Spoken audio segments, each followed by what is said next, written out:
The May 11th geomagnetic storms were the strongest since 2003. Since that time, our reliance on electronics and satellites has grown massively, and our vulnerability to strong storms has grown as well. Unfortunately, it's energy that's not supposed to be there, and we can't really harness it, and it causes problems. The largest geomagnetic storm ever observed by humans occurred on September 30th, 1859. It was called the Carrington event, and it was also the first time a solar flare was observed.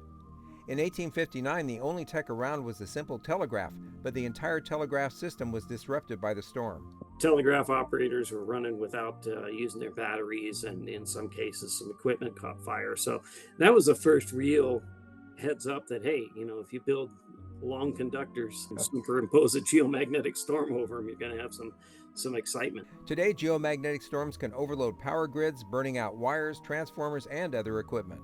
This has happened recently. The most notable event was a strong storm in March of 1989, which caused a blackout in Quebec, Canada. 6 million people lost power, some for as long as 9 hours. But this is only the tip of the iceberg in our wired society. GPS signals pass through the Earth's own layer of charged particles, the ionosphere. This layer can be disrupted by a geomagnetic storm, affecting GPS accuracy. During the May 11th storm, some farmers reported seed planting to be off by several meters, and one farmer reported his tractor was driving in circles, all guided by GPS. They rely on GPS and ground-based augmentation systems to help them steer the tractors.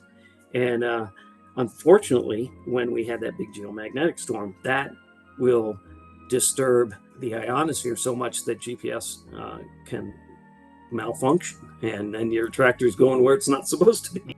Increased radiation from the storms poses safety problems for airplanes, especially on polar routes.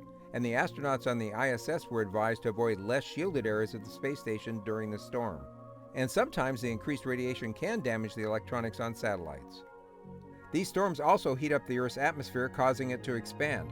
This causes more drag on satellites and shortens their time in orbit.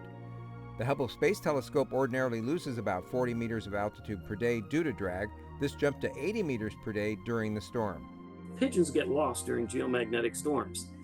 And pigeon racing turns out to be like $1 billion industry because they bet on them like racehorses. And I had no idea. Although the May 11th geomagnetic storm was historic, it's estimated that the Carrington event in 1859 might have been 2 to 4 times stronger and could cause trillions of dollars in damage today.